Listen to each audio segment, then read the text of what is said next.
please hold my hand. Bill boy, please hold my hand. Frankie boy, they're both gone, they're both dead. Thank God we get on to the main story arc tonight. Today, it's please hold to my hand. Woo! Episode 4 of The Last of Us, Season 1, Please Hold to My Hand. Such a weird title name. Why didn't they just call it Please Hold My Hand? I don't know, maybe it was a wee nod to Brokeback Mountain 2 last week, but I don't know, man, but... Well, or is it a pun or something? I don't know, whatever. I know Joel says it to Ellie in the episode, but I'm pretty sure he doesn't say please hold to my hand. I've never heard this if it's a saying, maybe it's American, I'm not 100% sure, but we kick off in a gas station bathroom. Ellie is playing around with a gun that of course Joel doesn't know she has, but she's looking rather weird here, pointing the gun, sniffing the gun. I don't know what was going on. I don't know what kind of smell she was hoping to find I don't know if Frank shoved her up Bill's ass. But yeah, she's sniffing the gun here. I'm not too sure why. Gunpowder, metal.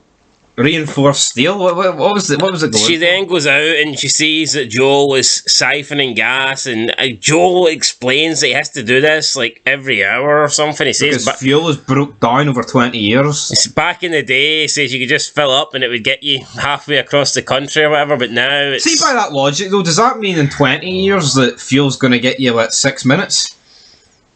I don't know. I mean, I'm going to assume this is based off real information and facts, but I don't know, it just seems a bit crazy to me. Tell you what, like The Walking Dead hasn't used that. Unless the fungi's fucking the reason for it, I don't know. But while Joel was busy with the gas, Ellie was busy finding a book of bad puns, and she continues to read off a bunch of puns to Joel. Some of the puns were actually pretty good. I don't think they used the same puns in the game. I think they came up with new ones, which I guess was pretty cool, rather than just use the same puns over and over again. But yeah, Ellie's found a pun book, and she seems to be... I think one of them was actually used in the overly game. Excited with the pun book, whereas Joel seems to be... If Joel couldn't get any more depressed, I think he just did. Yeah. The only thing Joel could get more... This would wear on your patience, wouldn't it? What would you rather? Ellie with a pun book or threesome with Bill and Frank?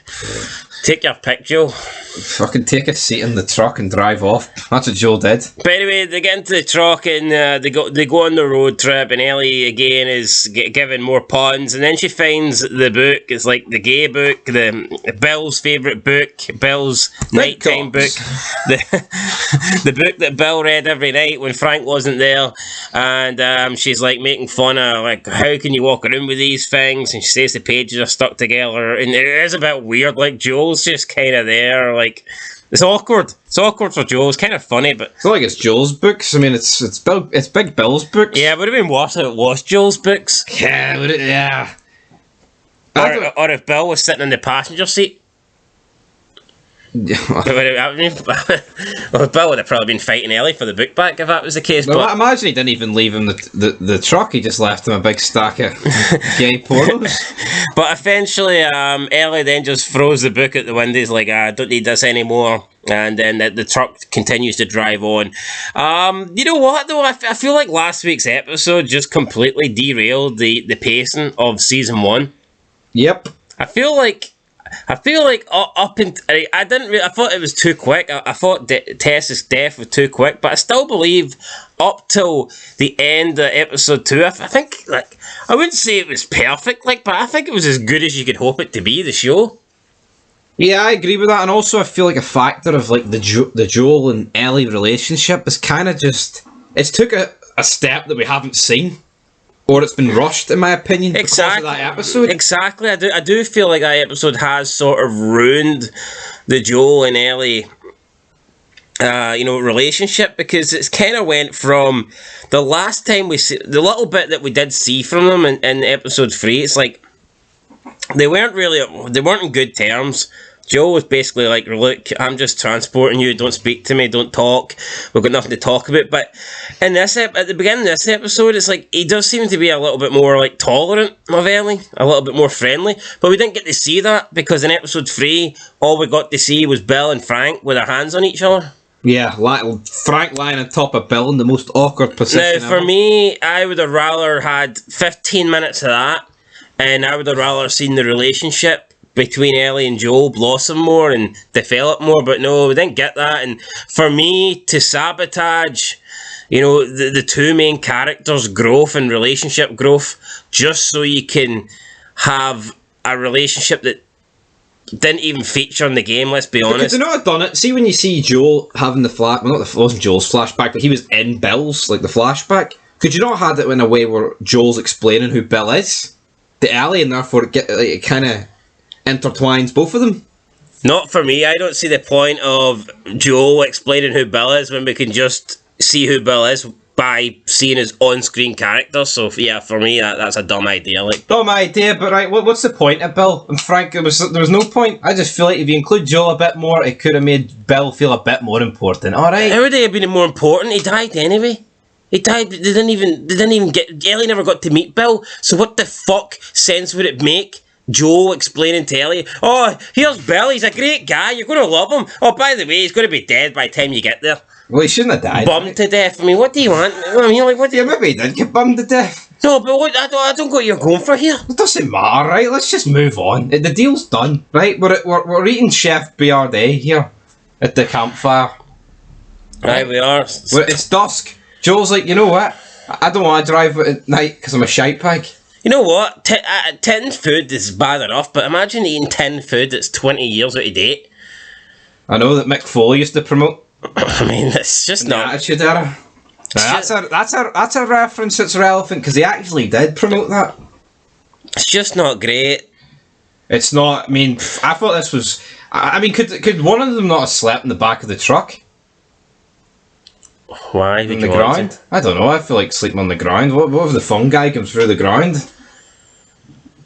You know, they've got miles long underneath. I don't know. I think sleeping literally out in the open in the middle of a forest is a pretty dumb move. Not that there's many options. I'll admit that, right? But I'd rather sleep in the truck, like the front bit. Obviously, both of you can't fit in there. I get that, but I'd rather sleep in that front bit than out in the actual open of the woods. That's fair enough. I think that's a fair enough point. Right, okay. Is that fair enough? That's fair enough. Alright, there we go. Let's move on. Coffee smells like burnt shit, apparently. It does, alright. No problem with the coffee, though. No, I never tasted it, like exactly. No, apparently the QC had a Starbucks. I'm just not buying that. What's that all about? Did they build it around the Starbucks and they were able to create, just milk what they had left of Starbucks? I mean, is there people in the years in an apocalypse ordering a soy milk latte? Come on. What's that all about? But it's time to get going, isn't it? It is. Let's go. It is. It's time to go. And then Joel, actually, you know what? See the scene where he's drinking the coffee at the flask? How much of a nonce did he look like? She said it smells like shit, and he just took an extra long slurp. He went... It was almost like he was saying, I like the taste of shit. Which was a bit weird. Like Bill liked that. We drive on, and Joel tells Ellie that, you should probably get some sleep. You've been up early. You're going to be tired. She's like, I'm not going to be tired. And then, a split second later, you just see her passed out and looking extra weird, looking extra strange. Yeah, she does look at it. We'll just go with that. You know what I mean? She's a strange-looking woman. There was some dialogue about Tommy and how how he met Tess, which I liked all this, and how basically he got finged into the fire. Now listen, I did enjoy that. Now Joel dove into Tommy's relationship and what Tommy's past and all that stuff, and how Tommy introduced Joel to Tess and his relationship and his background history with the Fireflies, all that stuff. That was good, but for me, I would rather see flashbacks of this stuff than what we got in the last episode. No, this is where I'm going to dive in. See, at this point, we don't know if Ellie's ever going to meet Tommy. What if he dies like Bill? Therefore, this is irrelevant, and he could have did the exact same thing explaining Bill. No, yes but no, this is 3 years ago. Let me tell you something, bro. So was the Bill stuff. The Bill stuff was set in 2010, big man. No, it was set in multiple sections, actually. But Joel was young. Joel was young in the 2010 Flash in 2013. He was never seen recently with Bill. It was like a decade before, man. Oh, so you tell me Joel never seen... I'm taking a dub in my column for that. Alright?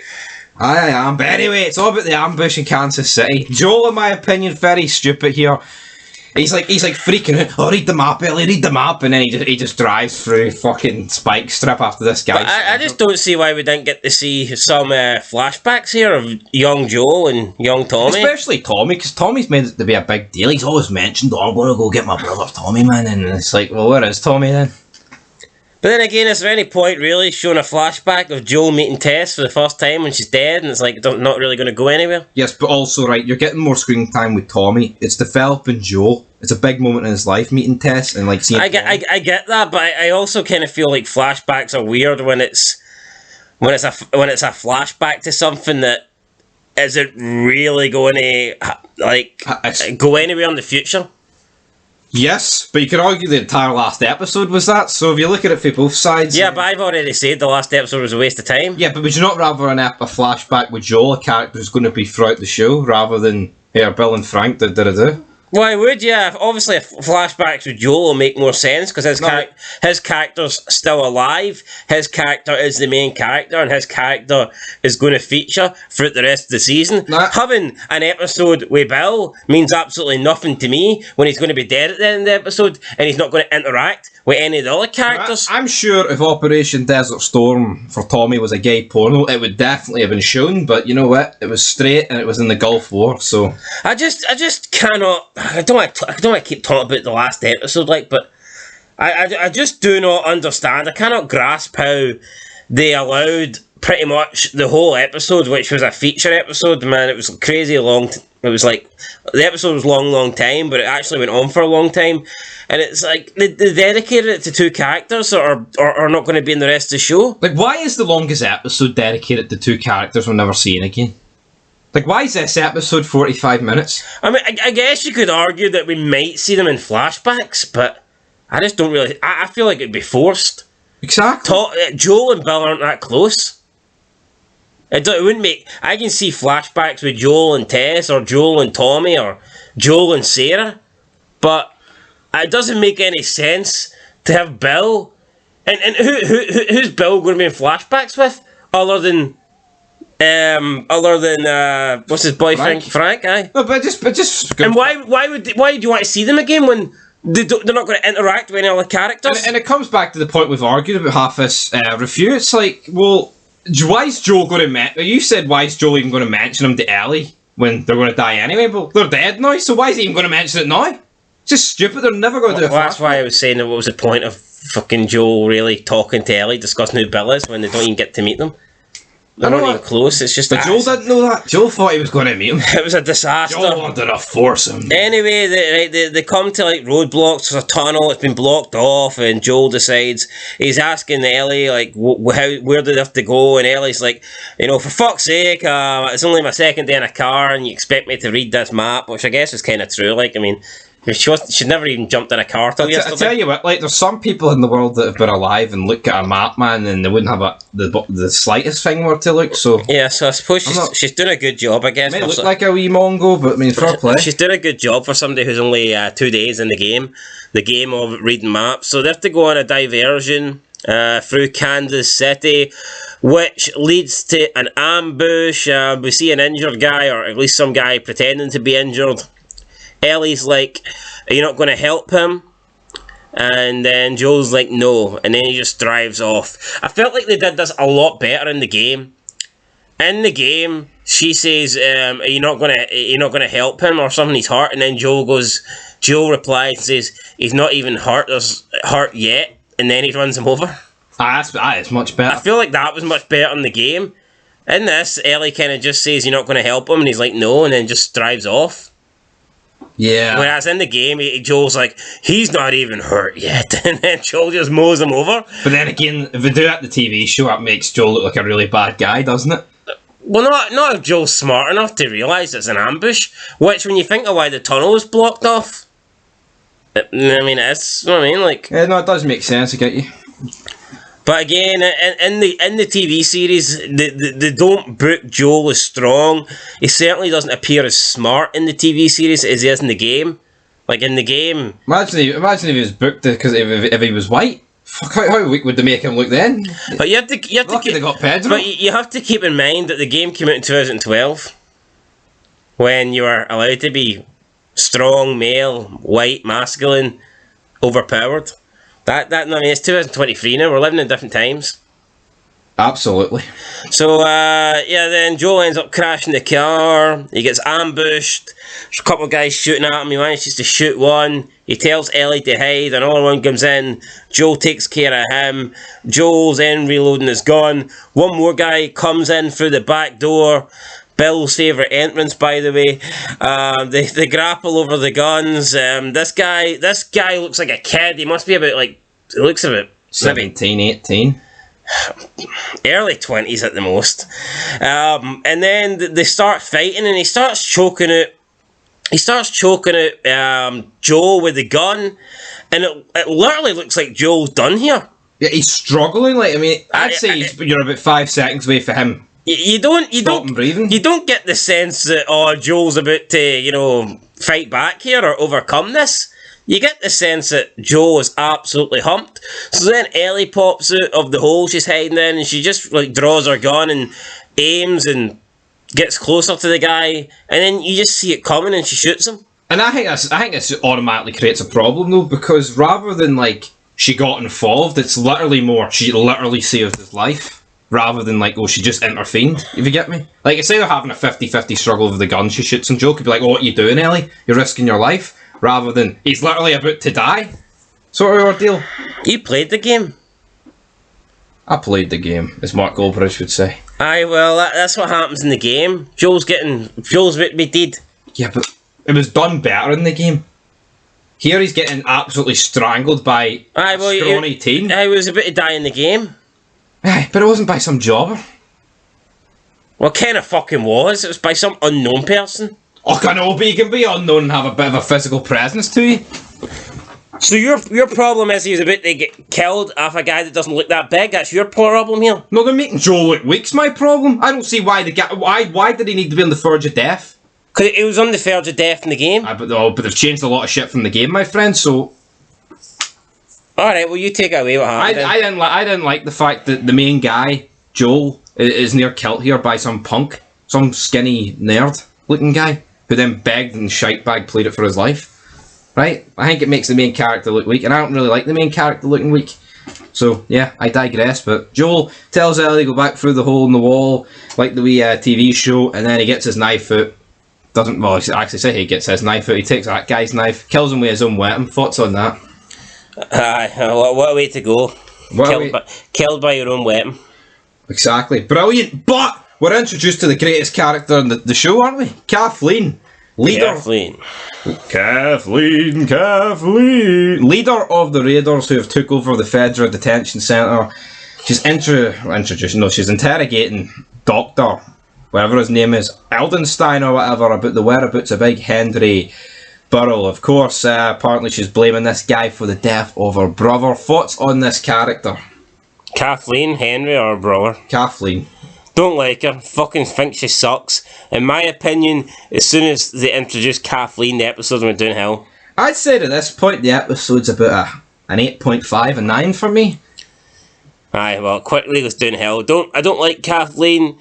The Wikipedia page says that she blames Henry for the death of her brother, apparently ratting him out to Fedra. And I don't know if Henry done that. I'm assuming Henry was part of this crew, and then she blames Henry for the death. I don't know, Kathleen wasn't in the game, so I don't know what they're going for here. It kind of feels like they've just shoehorned a female character in here for the sake of it. And seeing she's giving her speech to her troops, it's like, it just came across as, we're gonna go search for him. Just not intimidating, no leadership skills. I mean, you look at her right-hand man, lieutenant guy. Perry, big beard. Looks like a fucking badass. If he gives orders, you're going to listen to it. Why would he be ever taking orders from some? This is just unrealistic, man. Look, let's be fucking honest. See, in the real world, women don't lead. And I know shows nowadays, shows in the past, like from 2005, I don't know why, but 2015 seems to be around the time where the world just went completely woke. Now, I'm not saying they weren't trying to push LGBT stuff and that before that, right? I'm not saying that, but it seemed to be, once they got to 2015, they just went insane with it. Yeah. And you can't tell me that... They just... Look at The Sopranos. Fucking leader's Tony. You look at Breaking Bad. The leaders are the males in the household. I know. It's fucking Hank. It's bloody Walter. Alright, we might start off. You don't think it's Walter, but it is Walter. He learns his place and he knows his role. Look at the sons. At the end of the day, it's like Gemma, thinks she's all about the family, but if Jax or Clay put their foot I'll down... batter her if he fucking wants to. Do you know what I mean? It's like... but now it's like in this day and age, man, they push so many like female leaders down our throat when it's just this wouldn't happen, man. It just wouldn't. Right? You've got to bear in mind, right? This apocalypse starts in 2003. Look at 2003. It's not like this apocalypse starts in 2023 or 2015 if we want to use that logic.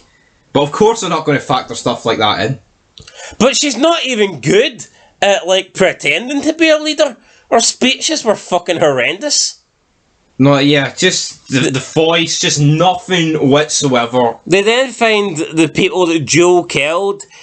She asks one of the... I think she asked Perry that could he survive if they had a doctor, which Perry replies no. Then this just leads Kathleen to going back in and killing the doctor that she was speaking to earlier, the doctor that wouldn't give up Henry. So pretty much a cold-blooded kill here, but I just don't care for Kathleen, so I can't say I'm too bothered about this kill. Or a weird thing though, the doctor guy says, "Oh, I had to give up your brother because I had a gun pointed at my head." You knew that these people were going to kill you, but yet you wouldn't give up Henry. Who's Henry to this doctor guy? Contradicting, in my opinion. But what has Henry done? I don't understand what's Henry done. Maybe we'll find out what Henry done. Or why she got such a fucking hard-on for Henry, I don't know. Maybe we'll find out, but and then when she demands them to go searching and they kick in a few doors, what they do, man? This Kathleen sucks. I'll be honest, I don't think I've ever seen a TV series where you've got like a female leader where it makes sense or it looks good, or like it doesn't feel forced. Trying to think, none's coming to the top of my head. I'm not seeing it, like, especially where it's like it's like do with the crime and that sort of element. Never in a million years, man. Come on. Yeah, it's just forced garbage, man. It is. It truly is. Just look at this Perry guy and then look at her. She is the sort of person that would be in the QZ soon washing dishes. It is what it is. Perry is the sort of guy that... I think he only had about 4 lines this episode, but... Just look at The Walking Dead, though. Look at the early seasons of The Walking Dead, and then look at the seasons from 2015 onwards. I know. Literally, that is it. You look at The Walking Dead, and I understand, right? Strong males, so therefore, they're going to eliminate each other, right? But see, at the end of the day, see Negan's group when it was all men and saviours. I know that was after 2015, but that's what the world would happen in these situations. Exactly how the saviours were. But yet they were the heels. Why are they portrayed as the heels? Because we love the other people, man. That first did down. Get me? Let's go though. Let's go into the rest of the episode because Joel and Ellie break in to a high-rise apartment. Oh yeah, and then even at this point, Joel's struggling. He goes through a door. He needs to take a break, and Ellie's like, "What are you doing?" Well, they're playing up his age, like. He's 56. He's 56. Oh, come on. Austin had a match at Mania at 57. Joel can still go.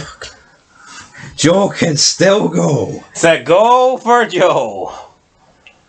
I'm just not really buying this stuff that he's done. 56? Was there a point in the game where he walked up a flight of stairs and he was done? I don't recall it if there was, like...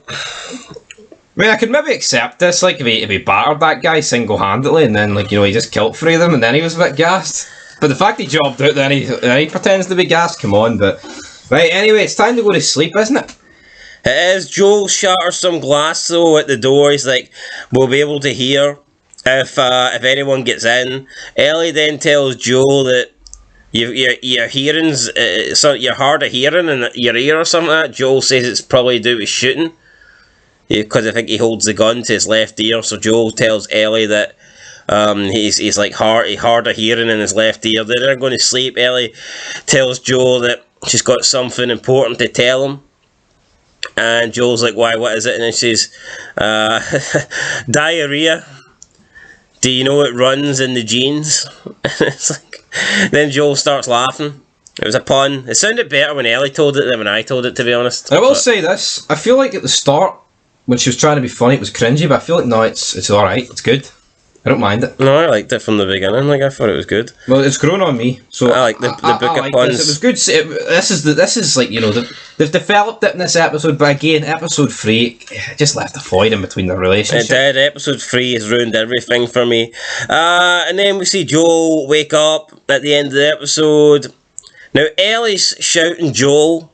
Joel then wakes up. He opens his eyes. He sees some black guy with a gun pointed at Ellie, which we find out later is going to be, well, we don't find out, but we know it's Henry based on the game. And then Joel turns around and he sees Sam, a young boy with like red face paint around his eyes or something like this. And then the Sam guy puts his finger to his mouth, telling Joel to like be quiet. And that's how the episode ends. So I do find it a bit weird why Sam is telling Joel to be quiet, even though Ellie was just shouting Joel's name literally like 5 seconds ago. It's almost as if they don't want to be heard, but wouldn't they just heard anyway when Ellie was... Again, you know, Joel, his whole plan was, let's put the shattered glass down so I can hear anybody trying to get in, and then these two brothers end up getting in anyway. And apparently because he slept on his good ear, that's why he didn't hear. It's like, again, but then again, why would he sleep on his ear? Well, he turned over to sleep, he didn't mean it, man. It's like, you know, I'm just not convinced. Again, it's like a kid this time getting the better of Joel. It just makes Joel look weak, in my opinion. And the kid's got like Superman, like face paint on. It's like, come on, man. We're in an apocalypse. What is this? In the game, when we get introduced to these two, Henry actually gets the jump on Joel, and then Joel just beats his ass anyway. So, again, it's a change for the game that I don't like. They've changed up a few things in this episode that I think was done better in the game. But here is what it is. Time to rate the episode. I'm giving it a 7. I'm also giving it a 7. I would strong first half, weak second half. Yeah, I would have given the first half like an 8 or a 9, but the second half was like pretty, a 5 or a 6 in pretty poor. So yeah, I'll give it a 7. I am looking forward to the next episode, but I just hope this Kathleen stuff doesn't drag on, because it doesn't interest me in the slightest. Well, she's in the promo for next week, so get used to it. Anyway, I wouldn't be surprised if Kathleen's in 3 or 4 episodes. I wouldn't be, honestly. Piss off. What? 3 or 4. Would you be surprised if she's in the next one, the one after? Maybe not 4, but I wouldn't be surprised if she's in 3. So you think she's going to blast episode 6? I wouldn't be surprised. Not with the way the show's going. What do you mean the way the show's going? But look at it, right? You saw so much stuff when she went into that room with Perry and the grounds going, so it's thing that, right? You've got this whole Henry thing to go. She's obviously going to be in the next episode. I wouldn't be surprised if all of this ain't resolved in the next one. If we were only given 45 minutes for the next episode, I'm not shocked. How are they telling the full story of the game in 9 episodes if this Kathleen bitch is going to be in the next 3 or 4? Well, I don't know. Maybe they're going to dedicate another episode to Bill and Frank. They'll need to cram stuff in 8 and 9. I don't know how they're going to do it. The pacing's completely different from the game. And on that note, guys, that's it. Catch you in the next one. Till then, peace.